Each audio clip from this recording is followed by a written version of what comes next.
Hey, welcome everybody. Welcome to our Siyyum on Tractate My Jewish Learning. It is so great to see you all. I'm Rachel Scheinerman, the editor of My Jewish Learning and your host today. And we are joined by the amazing rabbis Asher Lopatin and Elliot Goldberg and the Rabbanit Dasi Fruchter, the inimitable. I'm going to introduce them in just a second and talk to you a little bit about the tractate. And then, as those of you who join us regularly know, each of them has prepared something special from the tractate to teach us as we say goodbye to this tractate. As we go, I would love for you all to introduce yourselves in the chat, tell us where you're tuning in from today, and also give us your reflections on the tractate. What did you love? What did you learn? What are you still struggling with? Do you still have questions? We've got amazing experts here today who might be able to answer them. We will try as much as we can to incorporate your comments as we go. Okay, so first let me properly introduce our panelists today. Rabbanit Dasi Fruchter, would you give everybody a wave? Hey, there she is. Rabbanit Fruchter is the spiritual leader of the new and exciting South Philadelphia Shtibel, and she teaches a daily Daf Yomi class, which if you don't know about, you may wish to check out. We are also joined today by Rabbi Asher Lopatin. Hey, Mazel Tov, everybody. Rabbi Lopatin is the rabbi and founder of Kehilat Eitz Chaim in Detroit, and also the executive director of the JCRC AJC in Detroit, and also a regular host of A Rabbi and a Lawyer Walk into a Bar, which is a podcast you should check out wherever podcasts are found. Okay, and finally, we are joined by Rabbi Elliot Goldberg. Hi there, everybody. You know him as a very regular writer for our series. He is also a coach and a consultant for Jewish nonprofits and an occasional co-host of Tov, which is a podcast about Judaism and one of my favorite TV shows, The Good Place. So we're so happy you're all here to join us and teach us from this tractate as we conclude. And we're also, of course, delighted that all of you guys are here. And I can see the chat is already filling up. I will have a chance to peruse it and bring your comments to the fore a little later in the hour. So let's dive into Tractate Nazir, to celebrating Tractate Nazir. Let's zoom back out for one sec.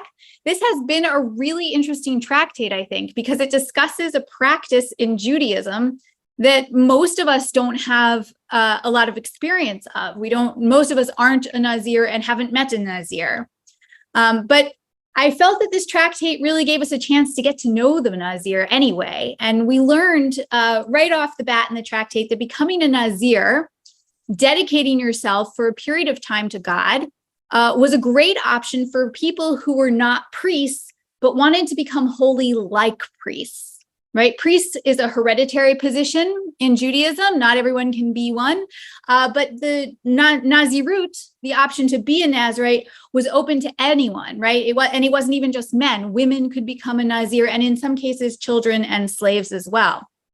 And we learned that the main requirements for the Nazir were to abstain from wine, just as a priest is not supposed to get drunk in the temple, a Nazir abstains from wine, and to abstain from corpse impurity, because just like a priest is not supposed to become impure, can't enter the temple impure, so a Nazir would promise to abstain from corpse impurity, even to the level of not burying a relative, which is a stricture that we don't find on the priest. So it's even more strict for a Nazir in that respect. And the signature of the Nazir was their hair, right? Not cutting the hair and growing it long. That created a visual that of the Nazir. It made them visually distinctive. And also at the end of their period of dedication, they would actually trim the locks and offer that hair as a sacrifice to God. And that would be a way of completing. That was part of the set of rituals for completing the vow. And so the Nazir is really interesting because in the one sense, it's a way of elevating oneself spiritually and from the rest of the community. And in another way, it's very democratic because unlike the priesthood say, it's open to everyone. It doesn't matter your birth, and you can even be a woman or a child and do this. And we also learned in the tractate that there are many reasons that people might choose to become a Nazir, right? We saw cases where it was done as an expression of gratitude or an expression of remorse or an expression of anger, right? All kinds of strong emotions can inspire us to move into this state of heightened holiness and make this vow. We saw some people do it also in a sort of an opposite way. They did it to make themselves feel something, right? They did it because they were looking for personal or spiritual growth. And we also saw that it, much as we see in the Bible, that was sometimes used as an attempt to move God, to implore God, particularly by people who were struggling with fertility and desperately wanted a child, which if we read the Torah, we can see that for a long time, Judaism has understood that to be, for some, a really fundamental longing. So it's been a really interesting ride. There's been lots of sidelights and interesting discussions as we've explored the Nazir. And so as we move forward this morning, what we're going to do is we're going to highlight just a few of those for you today. So please feel free also to continue to fill up the comments with things that stuck out to you in the tractate, questions that you have, or direct responses to what our presenters are going to share. Okay, so we are going to start off this morning with Rabbi Asher Lopatin. Go ahead, Rabbi. Thanks so much, Rachel, and thanks everyone for being on this and celebrating. What's so interesting about Nazir, this tractate, that in some ways the Mishnayot, the Mishnah part, are really fun and interesting. And the Gemara, of course, is great. We love Talmud. Yay, woo. But in particular, I think the Mishnayot are rich in stories and in capturing kind of emotions. And it's really great seeing in the chat that people connected to this tractate much more than maybe a tractate like Yevamot or maybe even Nedarim. So I want to quickly go through three different points, Mishnayot and a little bit of their Gemara, perhaps, that really touched me and made me so excited about this tractate. So one of them is right on 4a, if you remember that one, Dalet Amud Aleph, the way a person needs, if they want to be like a Samsonite or a Shimshon, a Samsonite, suitcase, Samsonite type Nazir versus a Nazir Olam, a Nazir forever, or a temporary Nazir. So they have to say it in really describe the story of Samson, of Shimshon. So in the Mishnah, it says Hareini, they have to say Hareini, that we're familiar with that language. Behold, I am like Shimshon, son of Manoach. If you remember the story, the mother, who's maybe more the hero, doesn't have a name. She's just Mrs. Manoach. But I am like Shimshon, son of Manoach, Kaval Delilah. Delilah gets a shout out. He's Delilah's husband. You could read the story or watch the movie. Kamisha Akar, but you got to go. But this Mishnah gives all these details. The person has to really say it like that one that Akar Daltot Aza that lifted up the doors to the gates of Gaza.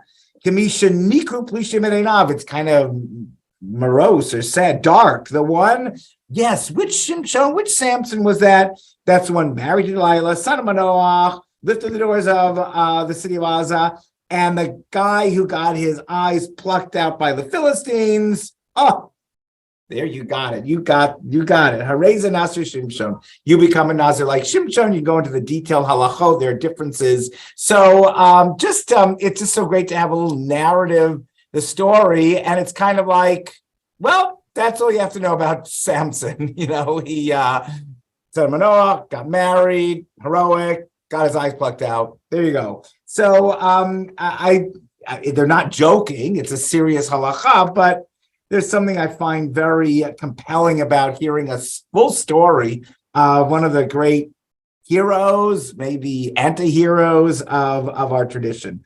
The second Mishnah in the Gemara that I found so touching, and there's so many, but It's on 28b, Kavchet Amud Bet, the concept that Ha'ish Madir et Bno Benazir, that a man can make his son, a young, under 13 years of age, a Nazir. So I love the relationships in this tractate. And it's true that there's a discussion of a son and not a daughter. And then but it's just a touching thing. I have 2 boys and 2 girls, and it's just always beautiful thinking about how are you going to impart the tradition to them, and yet I'm a big libertarian, free market. I want them to be themselves. I don't want to impose anything on them. So Reish Lakish on 29a says the reason why would you make your child, a kid, a Nazir? My gosh, it's like a boy named Sue, the Johnny Cash. Like, why would you like to load him down with this? This father thinks that they're going to educate them with mitzvot in the commandments. Chinuch, teach them by making them a Nazir. But what I find so interesting here is later on it talks about that if the relatives say don't do it, or if the kid says it, and Maimonides talks about this, then there's a great concept of bad teaching. Kol chinuch delo chashiv bizyonahu. The Rosh says this: any kind of teaching that is not good, that is not meaningful, is demeaning, is a disaster, is a bizayon. So, it really, there's a balance in the Gemara, and, sometimes we think, well, that's so anachronistic, but there is a balance about how heavy-handed do you want to be with a child, and the balance. And we're so desperate for our children to continue our tradition. And, we say in the Shema, Vishinantam levanecha, you will teach them to your children. It's wonderful. But how heavy-handed do we really want to be? And how successful will we be if we condemn our children to be Nazirs? The last point is a really, really, I think sometimes the Torah and the Talmud are so way ahead of their time, and sometimes you could read it and you say, "Wow, is this really so appropriate and compelling for our era?" So it's kind of an awkward Braita. It's on 29b, not a Mishnah, it's not a Gemara, it's a Braita. It's from the period of the Mishnah. So the story of little child Rabbi Hananya, that his father, Hidiro Aviv ben Nazir, his father made him into a Nazir. Okay, his father probably forced him to learn 24/7 and all that kind of thing. I don't know his dad.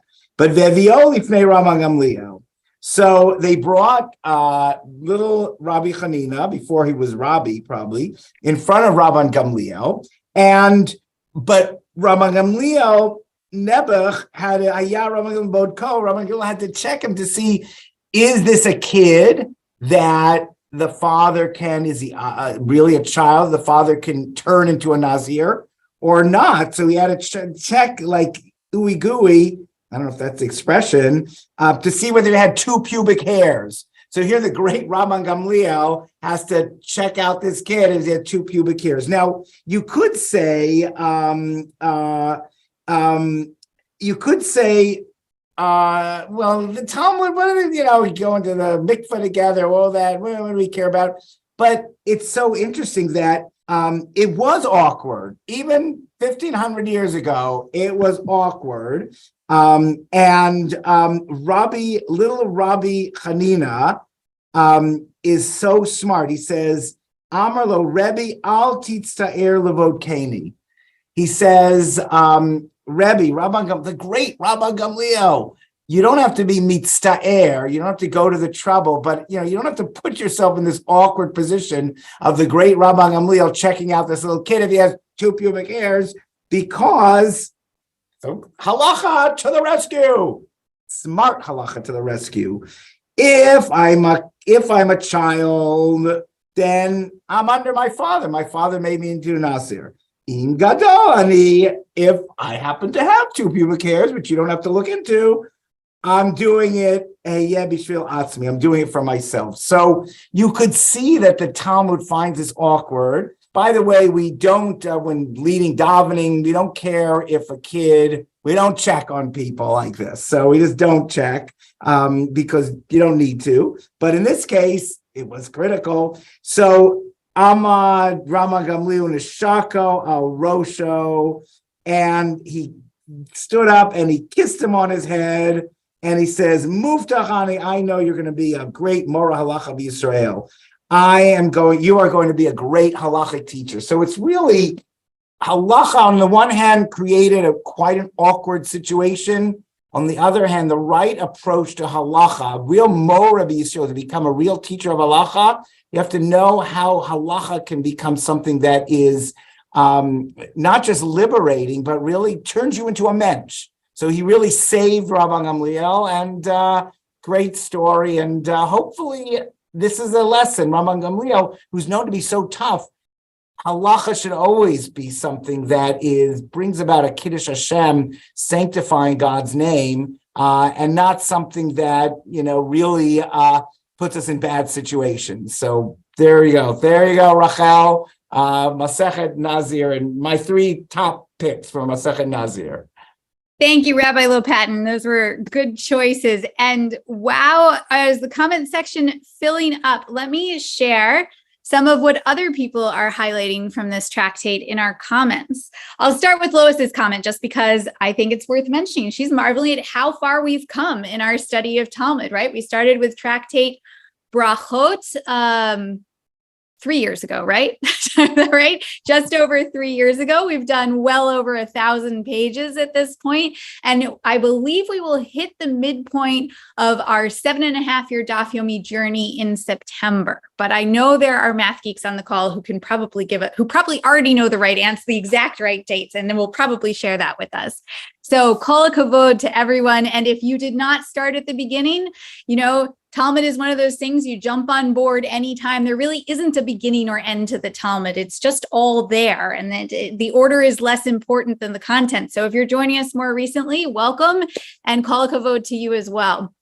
Okay, some other comments. Odedya says, they are very happy to leave the corpse mold and putrefied bones behind. It's true. We had some really deep discussions of corpse impurity, and they were pretty graphic.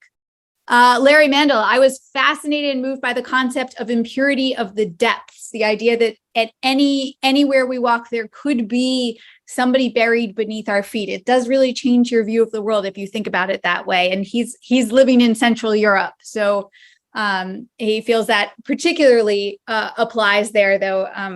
I don't know, lots of parts of the world have been so populated for so long. Feels like it could be anywhere to me.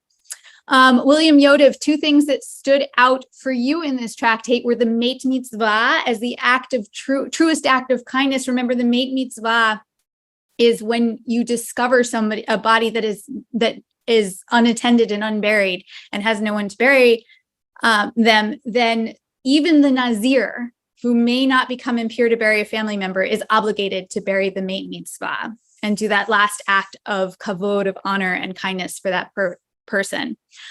Powerful concept. And also, William tells us the emphasis on love as an explanation of why positive commandments are greater than negative commandments, as explained in Nachmanides. We had a piece on this, but I also know that Rabbanit Fruchter is going to speak on this in just a few minutes. So I won't say more about it now, but we will talk about love and positive commandments and negative commandments.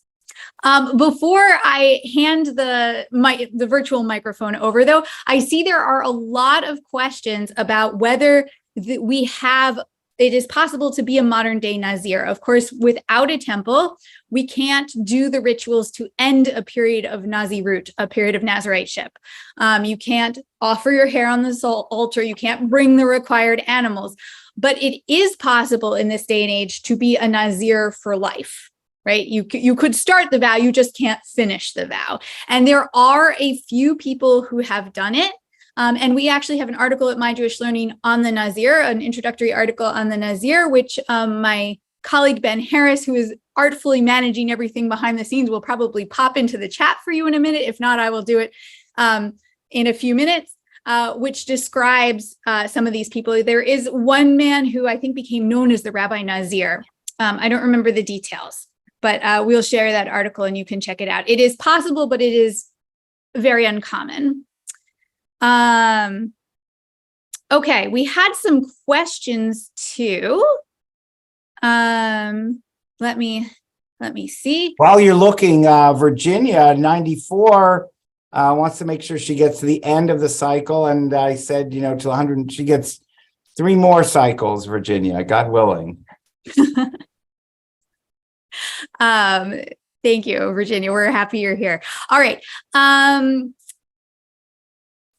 Okay. So Daniel Gordon asks, isn't the requirement for being a Nazir by renouncing the worldly life somewhat counterintuitive to a Torah life, which recommends being fruitful, to be fruitful and multiply, and not being extreme in living, eating, and behavior, but rather moderate in how to live a Torah life?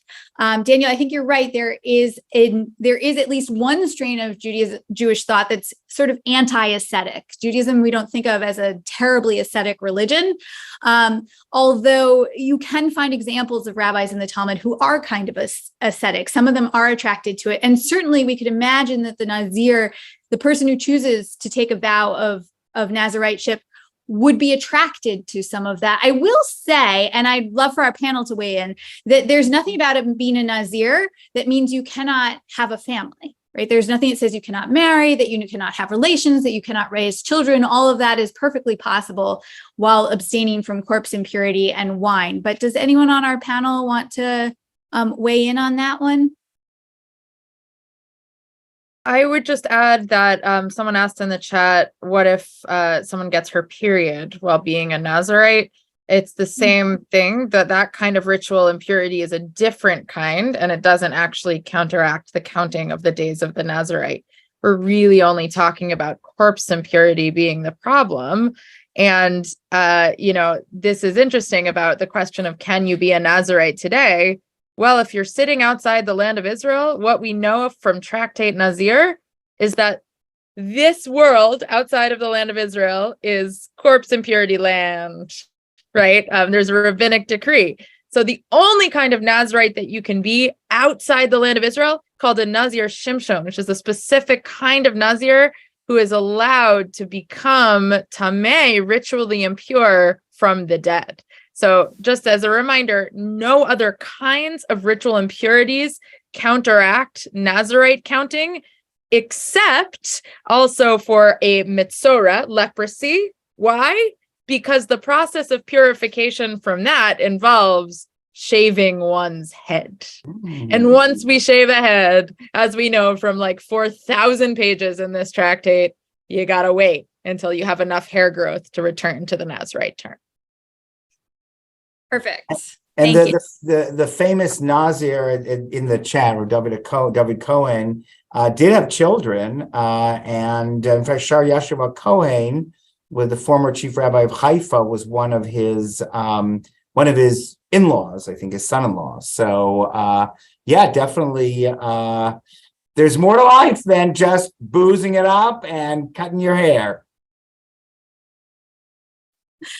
All right. And, this is also a good opportunity for us to remind ourselves that the rabbinic system, the biblical and then rabbinic system of purity, both are very complicated, and all kinds of different kinds of impurity and all kinds of different ways of contracting it and passing it, and different levels of impurity and different meanings for different kinds of impurity. And we will have an opportunity to dive deep into that in another, I'm not sure how many years, but as we get closer to the end of this cycle of Talmud. We do also have an introductory article on that, so I will pop that into the chat. But yes, this tractate did raise some of those discussions in a way that some of the tractates we've seen so far have not.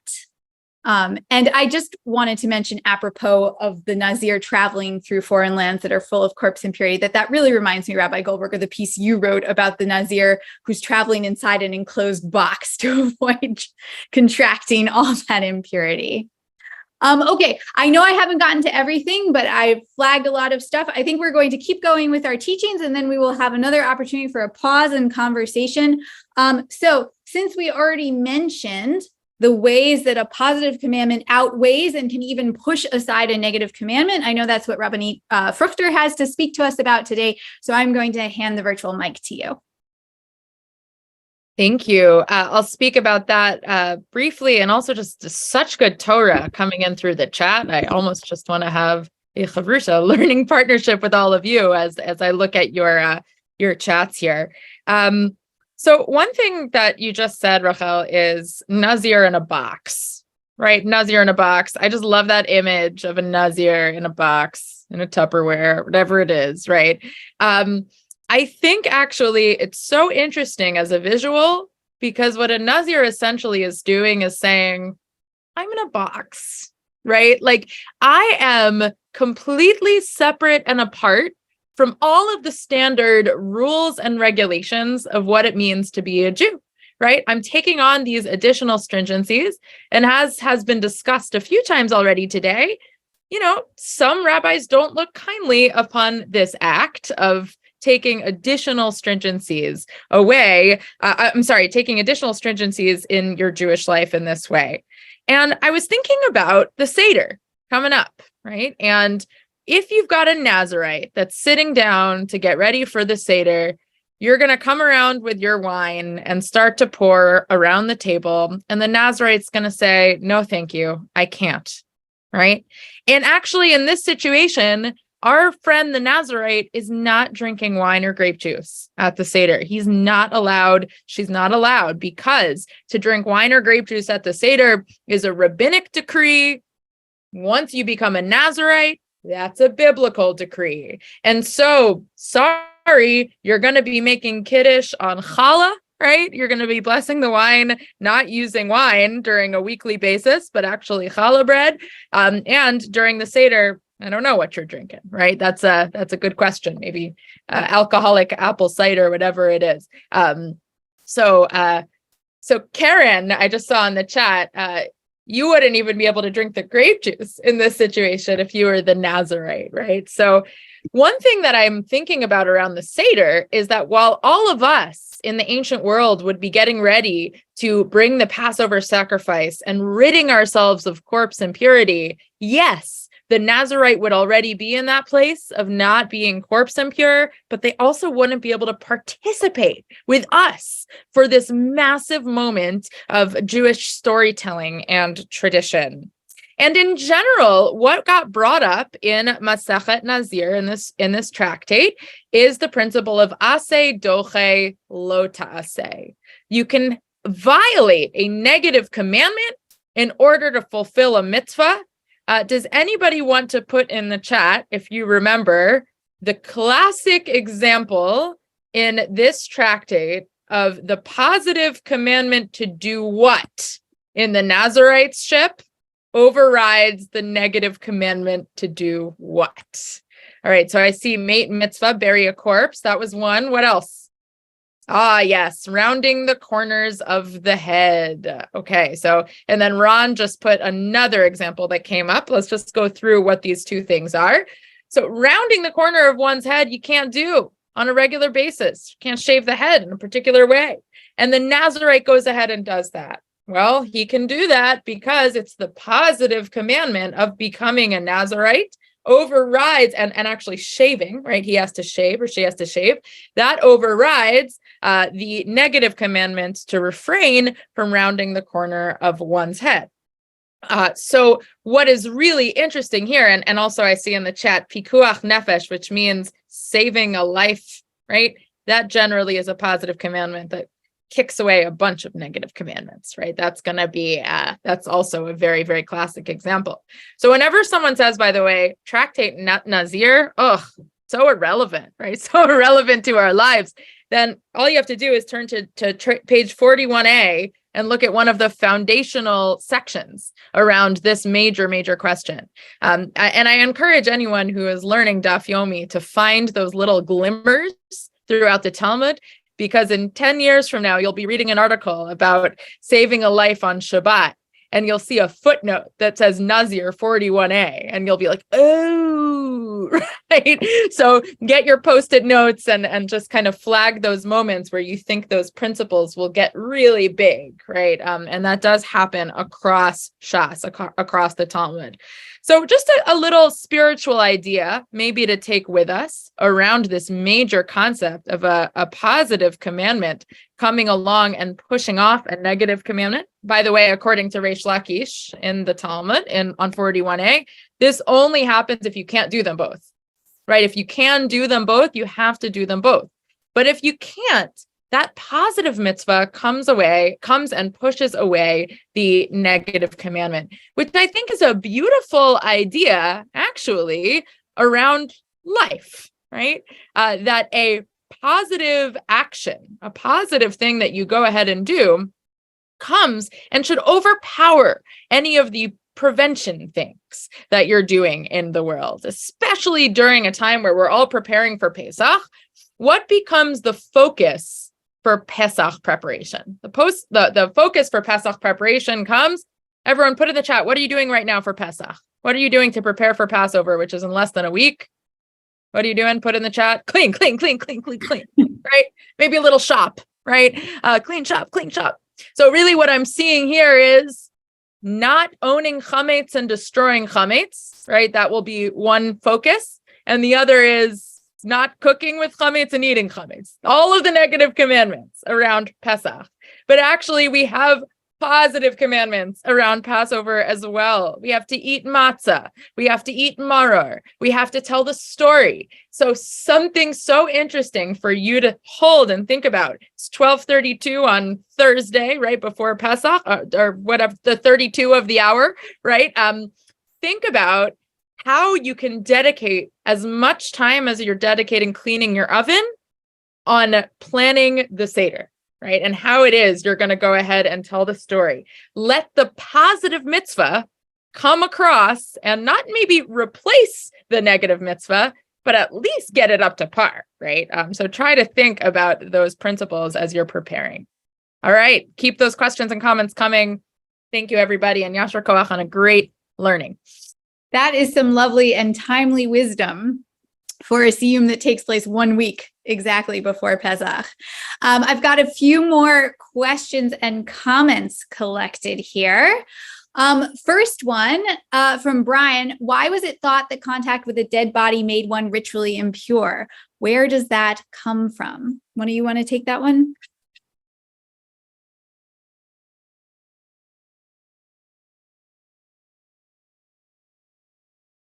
I'll start. It's in the Torah.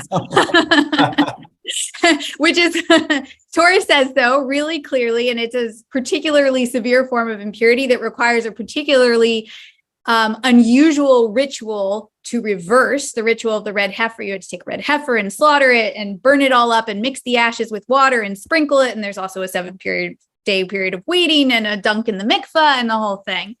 I'm not sure, Brian, if your question is deeper, like why does Judaism have this built into its purity system? Anyone want to venture on that one? I'll jump into that. And then Elliot, I see your microphone's on also. So I'll just say, that Rav Aaron Soloveitchik used to say that it was a spiritual trauma, psycho-spiritual trauma, that when you take away a life, it affects you and it causes trauma, and impurity represents trauma. And in some ways, I guess the idea with a Nazir is, in a box, like we said, to sort of avoiding some of that trauma. Sometimes it's critical to be at that trauma, mitzvah to bury someone or with a close relative. You can't avoid it. And it's more traumatic to avoid coming in contact with a dead person that's so dear to you. It's more traumatic if you avoid that. But in general, that's sort of the idea that when there's a loss of life, it's traumatic, and therefore you have to address it by a purification process. The idea is really to recognize when there is trauma and not ignore it. Great. I agree. There's impurity is not not always a moral thing, but there is an element in some cases of disgust about it, I think. It's very complicated. If you want to read more about it, and you're in the mood for a huge book, right? Jacob Milgram's commentary in the book of Leviticus is like a foundational work about it. We will get to think and talk about it a whole lot more as we go through these tractates. Let me just bring a few more questions to the fore here. Actually, first, this is a comment from Yoram I thought was interesting, so I thought I would share it with all of you. He says, we learned that there are rules that define degrees and sources of ritual impurity. A lot of interest in impurity today. I wonder if a similar catalog for spiritual or mental impurities can be intuited from or inspired by these learnings. For example, untruth, lies, alternate facts, silos, and echo chambers, and how they contribute to our mental contamination and lead us to a degraded societal conduct, hatred, and division. And I wish there existed an analogous set of procedures to diagnose and cleanse us from the effects of these impurities. Maybe we need to take a 30-day social media fast to cleanse our minds. So really interesting. We don't have the same robust purity-impurity systems that the rabbis did, but does it inspire us to think about the world differently and see the world differently? And is there an analog in our lives that might be spiritually meaningful to us? Lots to think about and unpack there. And let's see. Now, another practical purity question from Betsy Frank. Does the custom of washing hands when coming from the cemetery come from all the discussion about corpse impurity? Let's ask the three rabbis about that.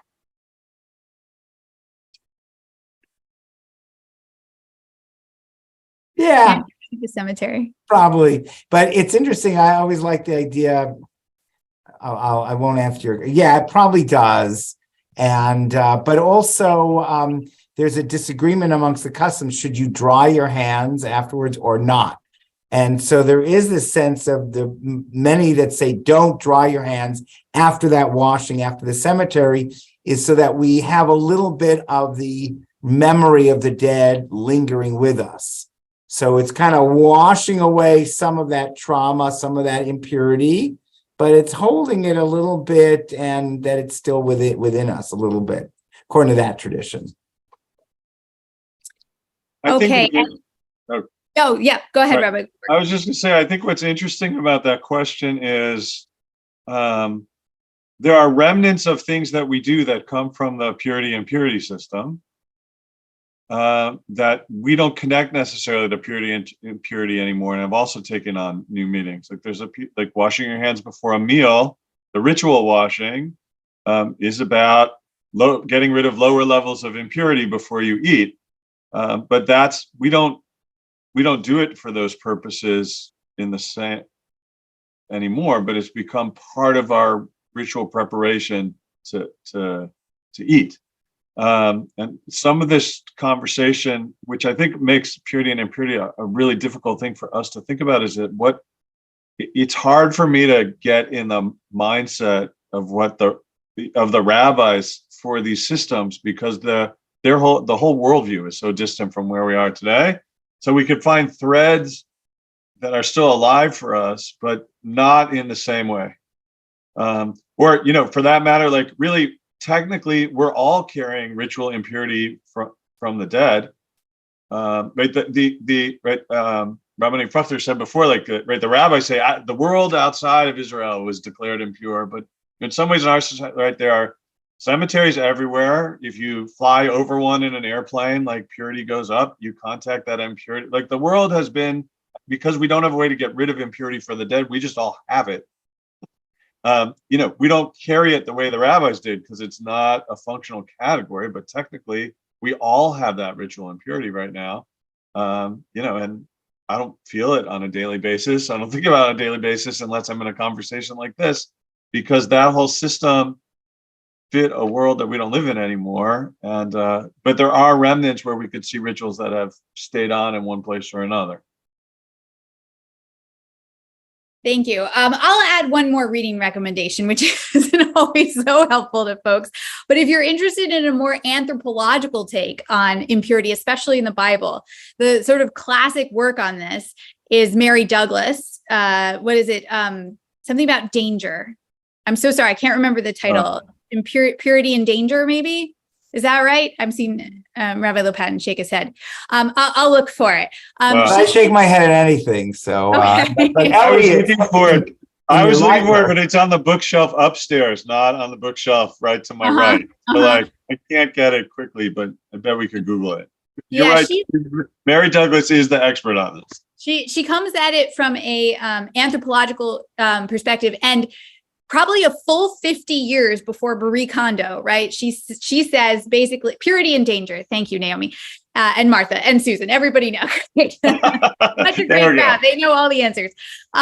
It basically boils down, this is an oversimplification, but basically about a fear of disorder. Like we are more comfortable in a world with categories and order than in a world that is chaotic, which is a primordial fear of ours. Okay. And Leah knows too. Great. Okay. So, okay. I have one more question from the crowd I'm going to highlight, and I saved it for last because it's sort of like this perennial question we saw as we went through, which is, what do the rabbis think about this practice? Right. Steve Burke put this one in the chat. What do they think about Nazarites? Dossie, you go. I want you to go.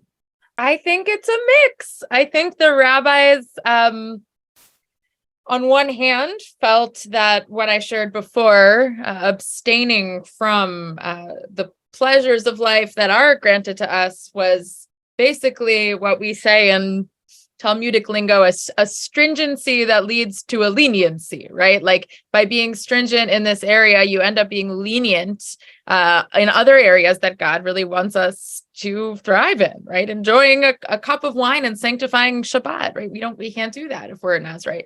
But on the other hand, as we saw very, very early on in the tractate, there were very, quote, righteous Nazarites who took on a limited term, right, which we know is 30 days. I do think there's a beautiful lesson in that the holiness is in chunks, right? Like a standard term of Nazariteship is like 30 days because 30 days, like no, it's no more, right? It's like a chunk of what you're able to do. And there are Nazarites who did not become impure in this time, did a good job, and actually became inspired to be better people because of it. So that's on the flip side there. I don't think it's as cut and dry as I imagined it before I started the tractate.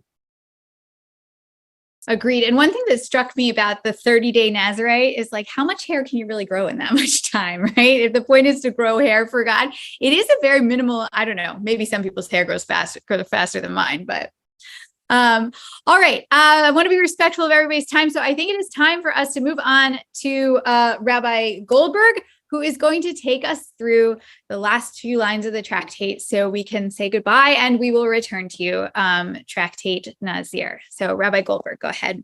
All right. I'm glad this question came up at the end, and I refrained from answering it immediately because in some ways it's the frame for why I wanted to teach this last piece of the tractate.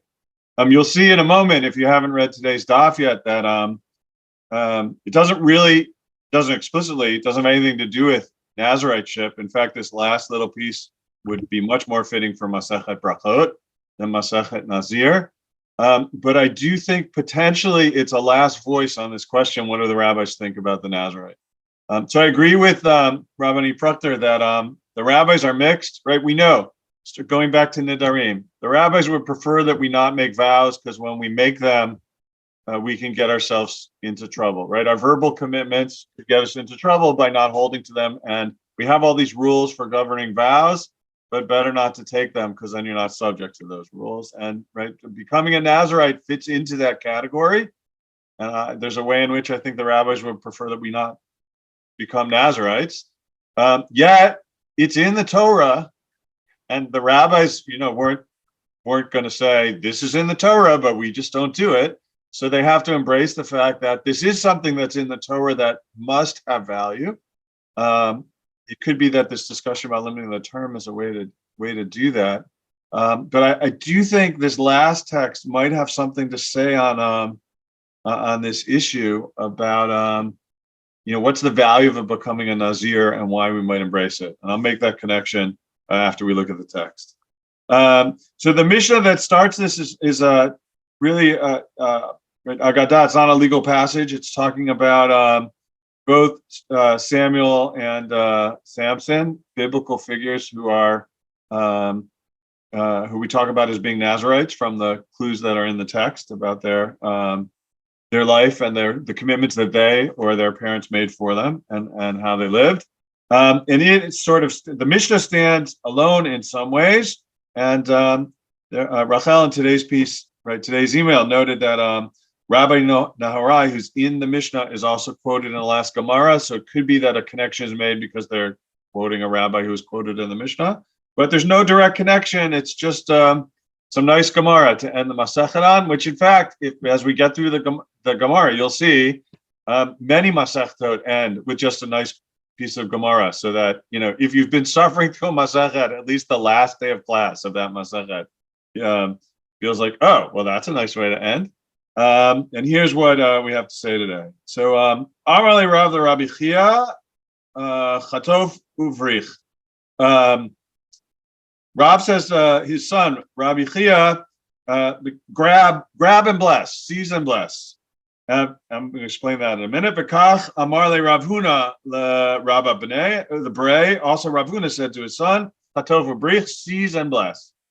So what does this mean, seize and bless? It's a little cryptic. It's just a few verbs.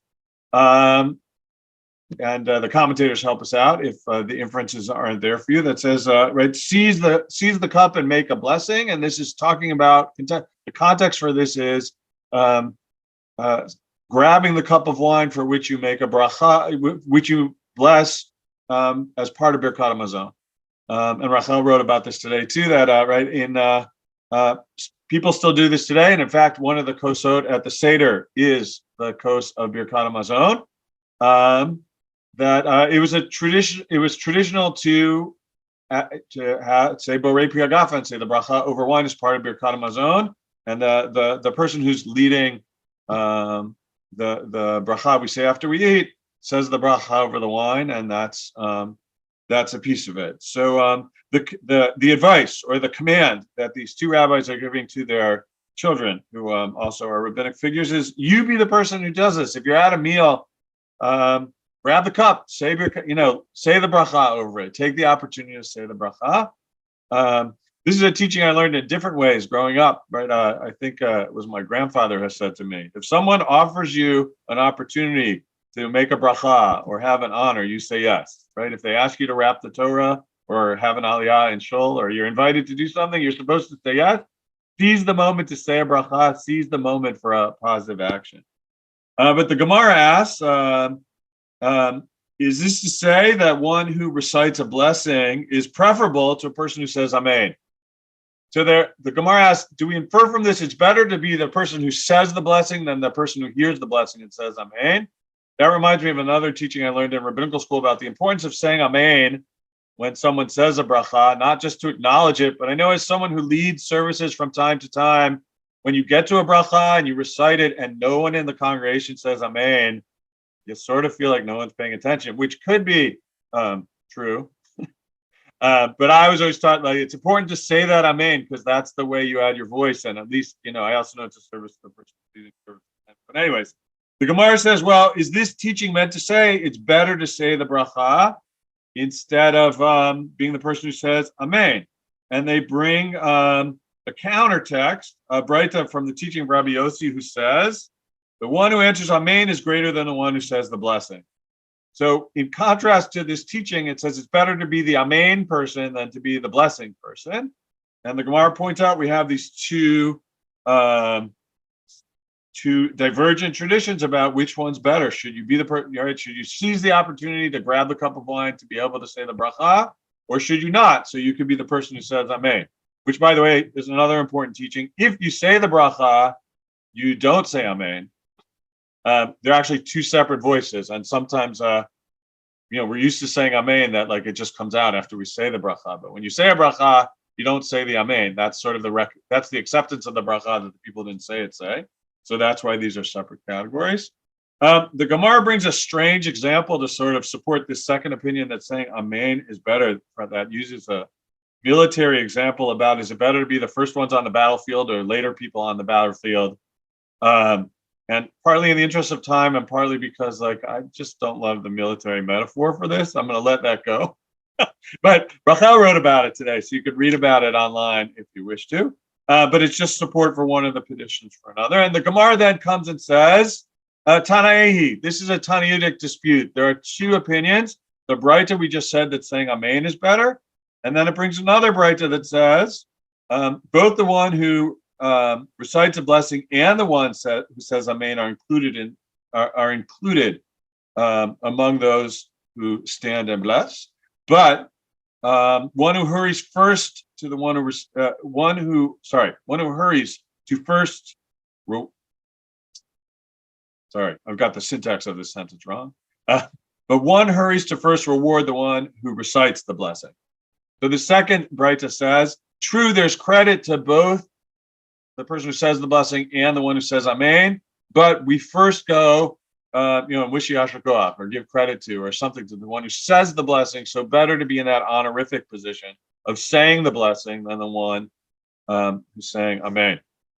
So this is the penultimate paragraph of the Masechet, and I just want to reflect back on what I started with here because I think maybe, and this is me, the commentators. I didn't see commentators who said that, but this might be a piece about what the last voice the rabbis give, or the editors of the Gemara give about the Nazir. The person who steps forward to step into this mitzvah of Nazir, the person who, like, in this case, it's not grabbing the cup because there's no wine, but if we use the metaphor of this piece, right, the person who grabs the mitzvah, grabs the Naziriteship and steps into it and says, I'm going to take this on, deserves a certain credit or a certain reward than the person who like steps back and watch them do it.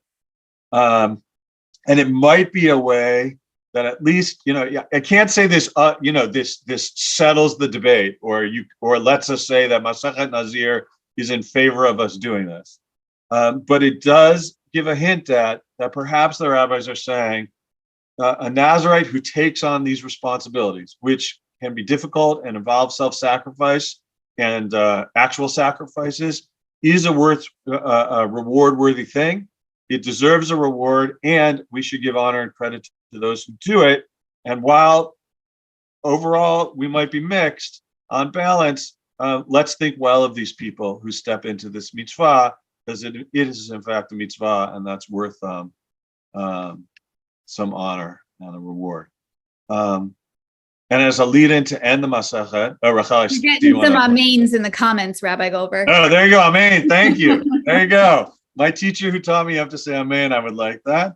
The Masechet ends with a short quote, also unrelated perhaps to this last passage that we find in 4 other Masechtot as well, and in the Sidur. It's often the teaching that we say before Kaddish to Rabbanan, right? The Kaddish that we say at the end of study, so it might sound familiar to you. Amar Rabbi Elazar, Amar Rabbi Chanina, Talmidei Chachamim Rabim Shalom Be'olam. Rabbi Elazar said, the Rabbi Chanina said, Torah scholars increase shalom, peace in the world.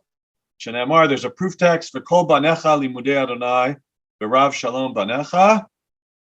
All your children shall be taught of God, and great shall be the peace of your children. So it's connecting like teaching and children. But the classic midrash, which is not listed here in the Masechet, although many commentators point to it, is we read it's a linguistic midrash. Instead of reading, your children are great, banecha, you should read it bonecha. People who the you here is God, build you up. So by studying Torah, you build up God, and that's what brings greater peace into the world.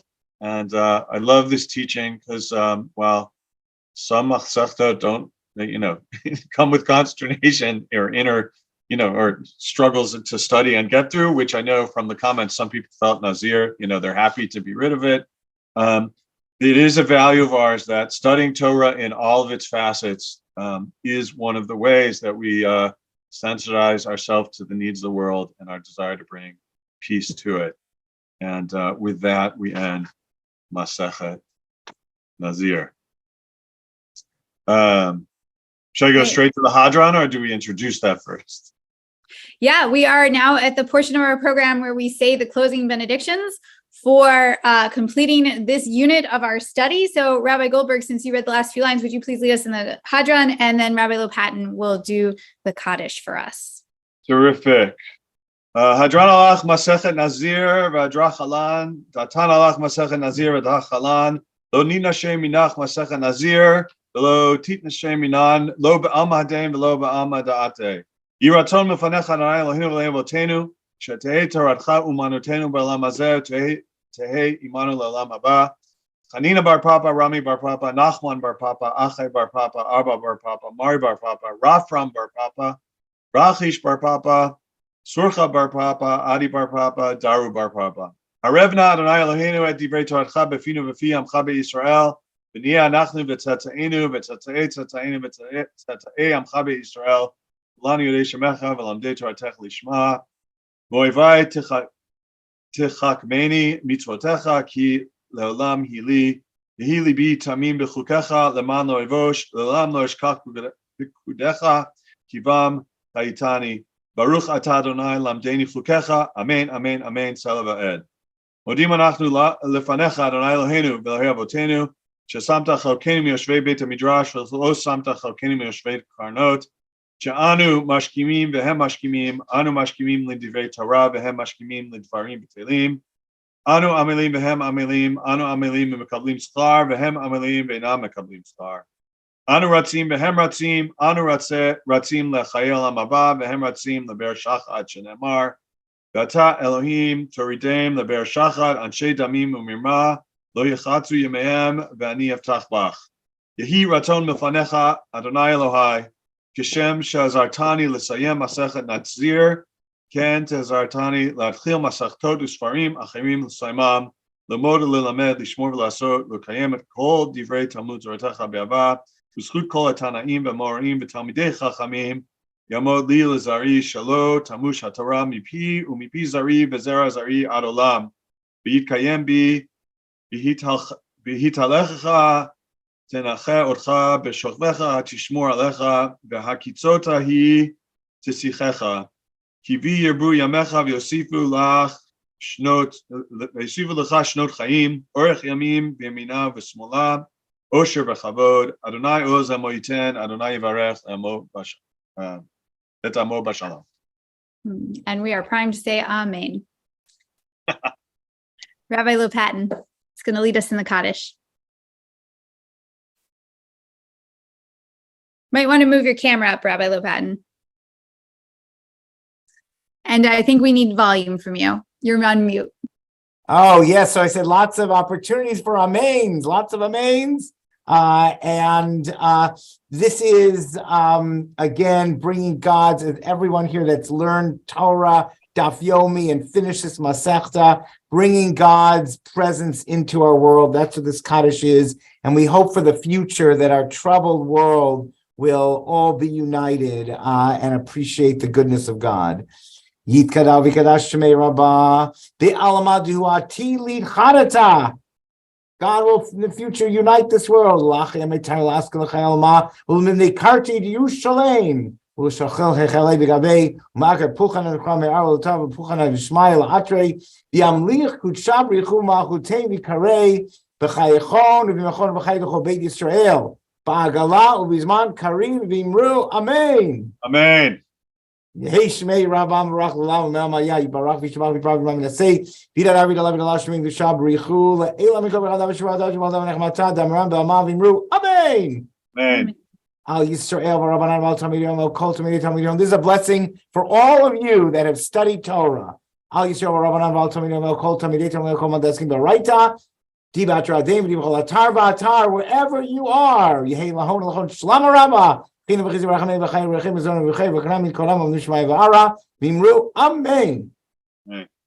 Yehi Shlama Rabba Mishmai V'Chaim Tovi Malena V'Al Yisrael V'Imru Amen.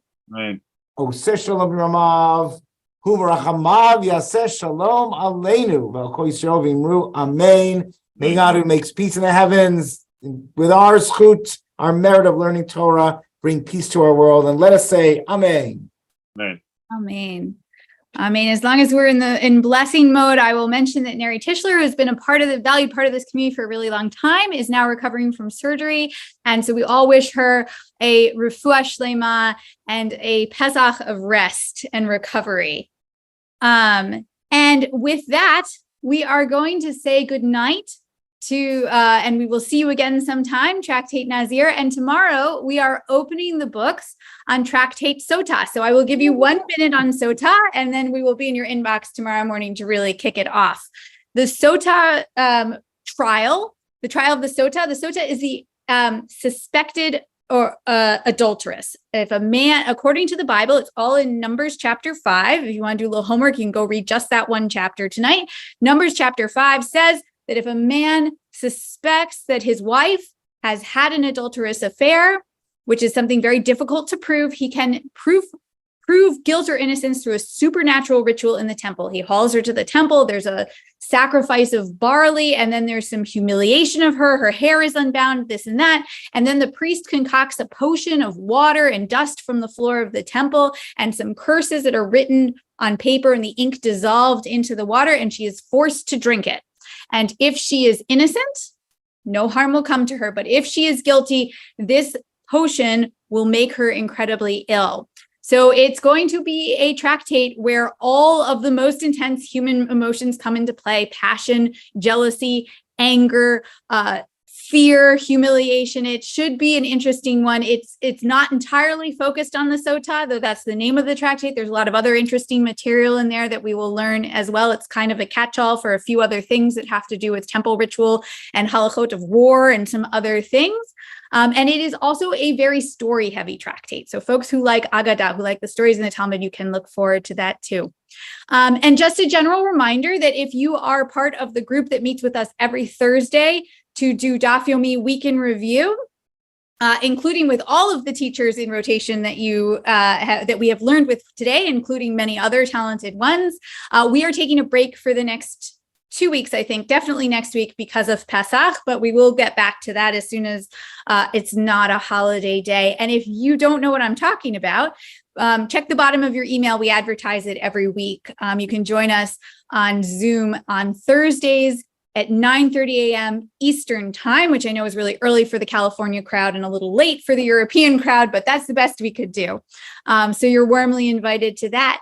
And with that, I'm going to wish everybody a Chag Kasher v'Sameach, a very wonderful Pesach, and Mazel Tov to all on completing another tractate. Thank you to our amazing panelists, as always, for your wisdom and your warmth and your learning. Thank you, Rabbi Goldberg, Rabbi Lopatin, and Rabbi Neat Fruchter. Thank you to all of you for amazing comments and discussion. I learned so much from you, and I'm excited to continue the journey. Okay, bye, everyone. Chag Sameach. Everybody, Chag Sameach. Chag Sameach.